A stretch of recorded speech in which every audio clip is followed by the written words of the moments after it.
This is the final part of the series. Deal with the lie, or don't believe the lie. Deal with rejection. And we're going to conclude this series with a how to live healthy when receiving rejection. Now, over the weeks, we've talked about that emotional pain is real. Many times, emotional pain can be more painful to a person than physical pain can be. We've talked about how rejection over a period of time, it could be just little things. It could be sarcasm. It could be a little bit of criticism. But over time, it just erodes and erodes and erodes a person. And we have to find that our worth is based in God's love for us and not in the opinion of other people. And then last week we learned about hurting people hurt people. So with that being in mind, in Isaiah chapter 54, there is a wonderful, wonderful promise from God's Word to His children. And we're going to begin at verse 17.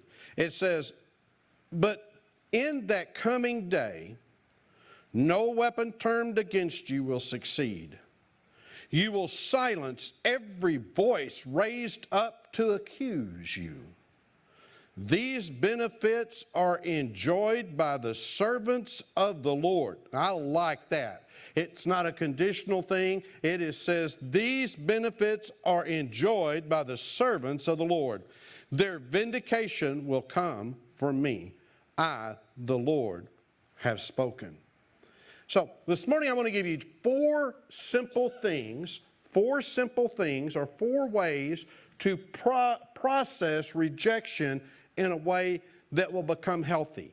There's no need of trying to get into clinical counseling and all of that type of thing and draw it out. But because if you can accomplish these four things, you'll be well on your way of handling all the things that come towards you in negativity. Whether it's something that's very simple that's going on at work, something that is ongoing in the home, something that has happened and you made a bad decision, or even if you're on Interstate 30 and people are unhappy with you.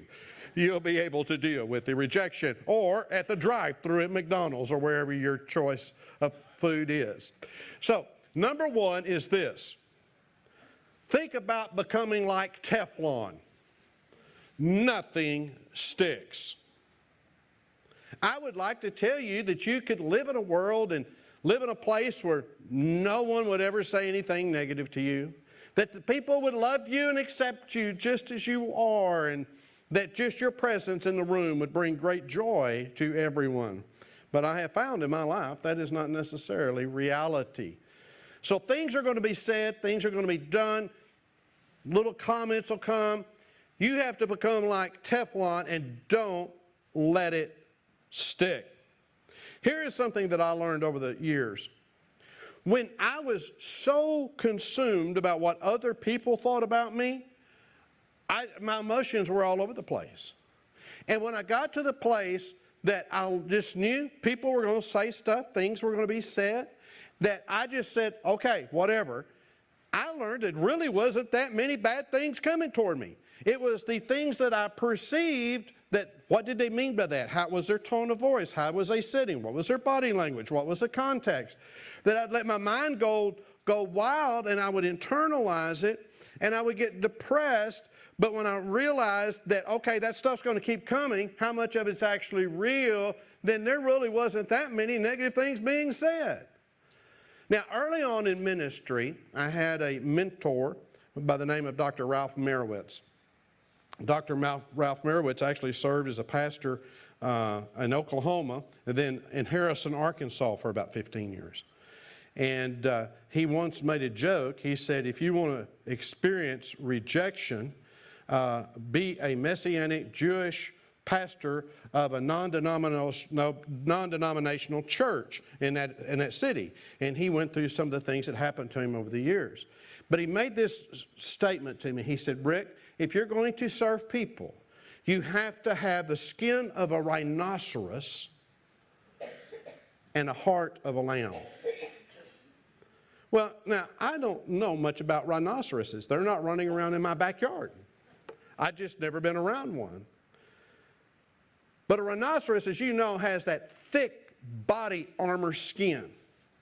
But by nature, they're really gentle unless they're provoked. So the whole idea is things are going to come at you, but don't let it stick. Don't let it bother you continuously. Cindy always tells me, shake it off, shake it off. And when she says that, I think about the dog, when the dog gets wet and they come out and they shake real big and the water just flies everywhere. And I think that's what I need to do sometimes, is just shake it off and make a decision not to worry about it. Don't get upset about it. Just keep on moving on and keep your heart tender. So we're going to be like Teflon. We're not going to let it stick. So Proverbs chapter 12, verse 25 says this: worry weighs a person down. An encouraging word cheers a person up. You can't just go around worried. People that I know that deal with feeling rejected often are worriers. They worry. They're worried about what someone said, what they think. They're worried about what someone else is going to say. We're coming into the holiday season, and worry begins to lift, and anxiety begins to come in, because who's going to be at our house and who's not going to be at our house? What's going to, is that person that makes the worst turkey and dressing and the whole family cooking this year? If they are, I'm not going. And then you have dished out criticism instead of received criticism. And you get all these things going. Don't worry. Worry weighs you down. Start encouraging people around you. So number 2 is this: acknowledge. You think that if you talk about being Teflon or having the skin of a rhinoceros, that we're just going to not let it bother us. Well, that's true, but you still need to acknowledge the truth. You need to acknowledge that something happened. One of the things that I hate during the summertime when I'm dealing with stuff around the house is a wasp. I don't like wasp. Though I don't know why God created such a little thing with such a big sting. I mean, or fire ants. I hate fire ants even more. Someone asked me theologically, are fire ants demon possessed? And I said, well, I'm not sure about that, but they definitely would be a good candidate for it. But like a wasp sting, you have to acknowledge that it hurts. But that stinger does not go deep enough to hurt your vital organs. Now, I'm not talking about people who have allergic reactions. I know that happens. Or, like me, jump off a ladder because you got stung by a wasp, and that's a different story. But the wasp sting in itself, unless you have an allergic reaction, is not going to kill you, but it is extremely annoying. And it's going to hurt for a little while. So, when people say things about you, and you're trying to have that Teflon, and you're trying to have that skin of a rhinoceros, acknowledge that hurt. It's okay to say, that hurt. But we're not going to let it take us down. It's okay to acknowledge your weakness. It's okay to acknowledge your weakness as a human. 1 Peter chapter 5, verse 6 says this: so humble yourselves under the mighty power of God, and at the right time He'll lift you up. See, most people who get hurt by rejection and feel that sting, their immediate response is to lash back out, or to internalize it and turn inward and withdraw. It's usually one of those two type of things. But here it says, humble yourselves under the mighty power of God, because remember, our self-worth is based on what God says about us, not what anybody else does. And at the right time, He'll lift you up in honor. Give all your worries and cares to God, for He cares about you. So we read in Proverbs 12:25, worry weighs a person down. Here in 1 Peter chapter 5, verse 6, it says, give all your worries and cares to God. So we're not supposed to carry it around. We need to have that skin of a rhinoceros, be like Teflon, acknowledge that something has been said, something has been done that has hurt you, but we're going to give it to God. We're not going to let it weigh us down, and God will raise us up. So number 3, then you're going to love number 3. Compassion. Compassion. And I know what you're thinking. How does this fit in with dealing with rejection? Treat other people with compassion. Remember, hurting people hurt people.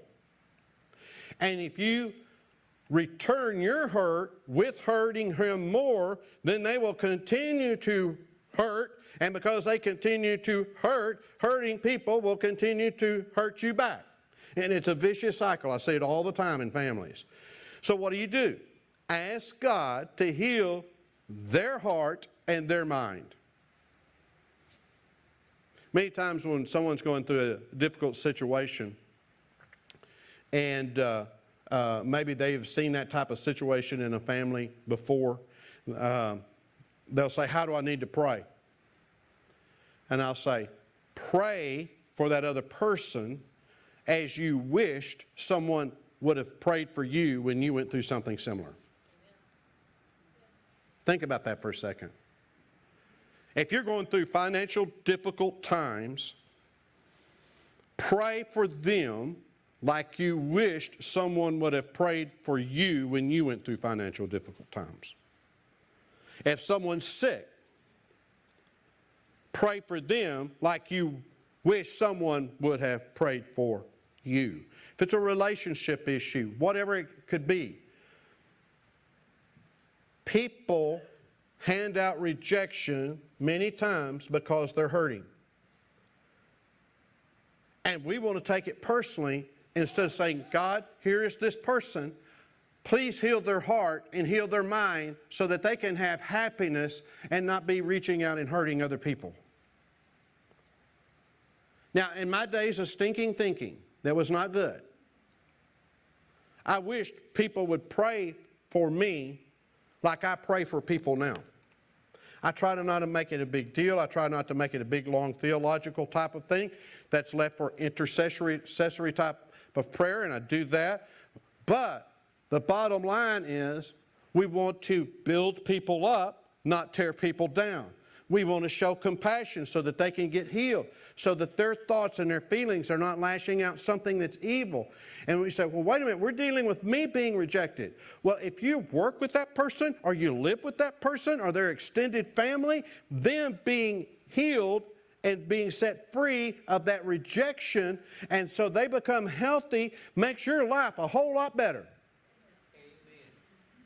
You just rejecting their rejection with more rejection, it just escalates and it's just seed being sown and it just keeps multiplying at every level. And there's no end to it until somebody steps back and say, I'm going to cast my cares on the Lord. I'm not going to worry about this. I'm going to give it to God.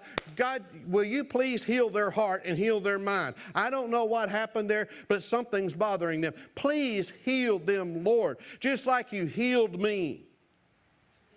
A whole different perspective, isn't it? Entirely different perspective. And once we can get that, you'll see the environment around you will change.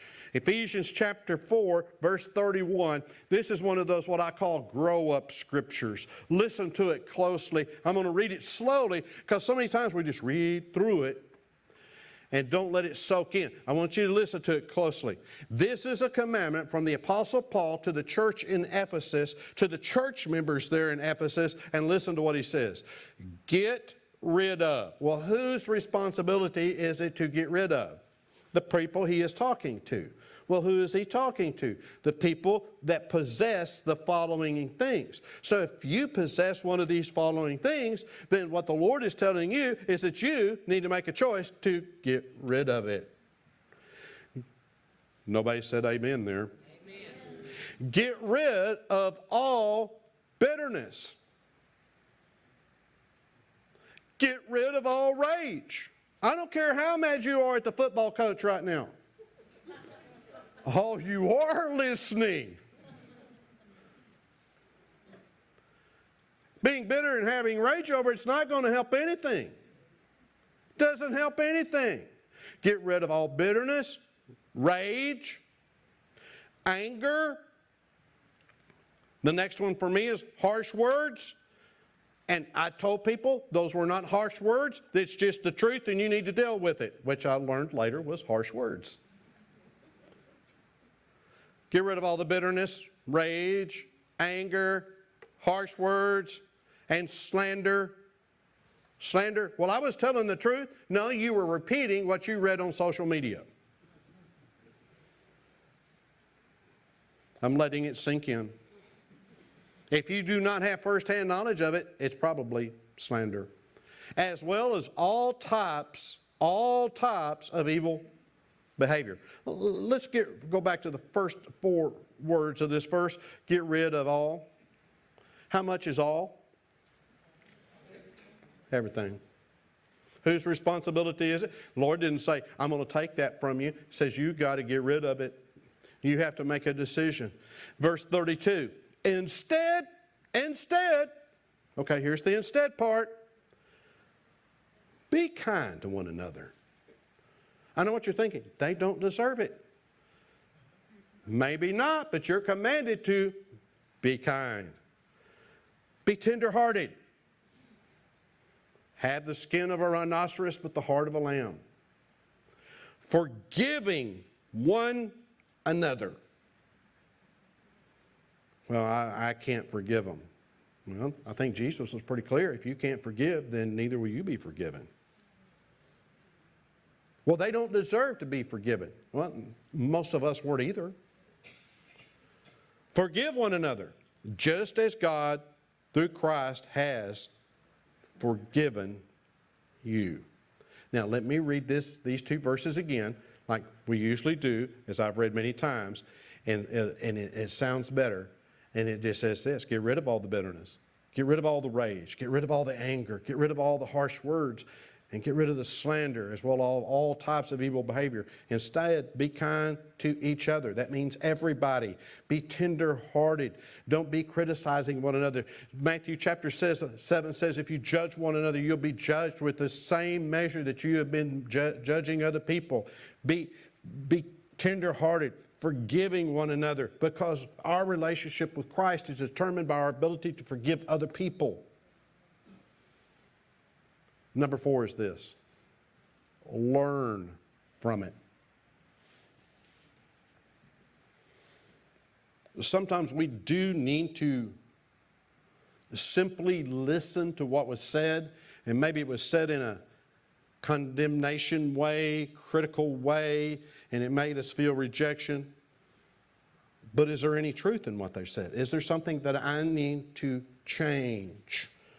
I've learned over the years I had to change my body language. I had to change my tone of voice, and I don't do good with it all the time. I never mean anything about it when I'm just staring off into space and somebody's talking to me, but I'm thinking. My mind just spins. I never mean anything about it when my voice lowers and I respond the wrong way at home, and I get the look from Cindy like, uh-oh. And how many of you men know what I'm talking about? I've had to learn to stop, take a deep breath, and say, my lovely, beautiful, wonderful wife, I was listening to every word that you said, though I did not acknowledge it, and I am so sorry for that, and I will make corrections for that, and next time my answer will not be quite as tart and brisk and negative. I'm sorry for that. And all the women said, amen. The men said, you've got to be kidding me. Try it, men. Did I handle the pain of rejection correctly? If you're still dodging people on the aisles of Walmart, you might not have handled it correctly yet. And seek peace. Psalms 34 says this, verse 12. Does anyone want to live a life that is long and prosperous? And I think most of us would answer the question, yes. Especially if it's going to be prosperous, yes. Then keep your tongue from speaking evil and your lips from telling lies. Turn away from evil and do good. Now, doesn't this sound just about what the Apostle Paul was saying to the church in the first century at Ephesus? Let me just go back and read that. I know I've already read it 4 times, but you need to hear it maybe 5 times. Get rid of all the bitterness, rage, anger, harsh words, and slander, as well as all types of behavior. Instead, be kind to each other, tenderhearted, forgiving one another, just as God through Christ has forgiven you. And here he says, then keep your tongue from speaking evil and your lips from telling lies. Turn away from evil and do good. Search for peace. Don't be looking to put people in their place. That never turns out well. Well, how? In my mind, they need to be. And I understand. And maybe it would be right that they need to be put in their place, but God is telling you to let it go and to let Him deal with it. Search for peace. Search for peace. Search for peace. When your emotions are hurting and you're worried about the rejection that's been dealt to you, or you're responding in an angry way, you're not searching for peace. Search for peace and work to maintain it. One of the things that Cindy has told me over the years that has helped me so tremendously, when things would get chaotic and people just around us would be, sometimes it was a family thing and sometimes it might be something else. Rick, remember the eagles. Soar above it. Rise above it. Let them work all that down there. Just rise above it. Seek the Lord. Rise on the wings of the eagles and get high above the storm. And if you can do that, you'll find a peace at that altitude that will turn you around. As the old saying goes, altitude and attitude many times go together. And if you can just seek the Lord and get above it, doesn't mean it's going to stop all the chaos that goes on around you. It's not going to stop people saying things and doing things, but you're going to learn not to let it affect you. Because your self-worth is in what God's Word says about you and your relationship with Him, and not what everybody else says.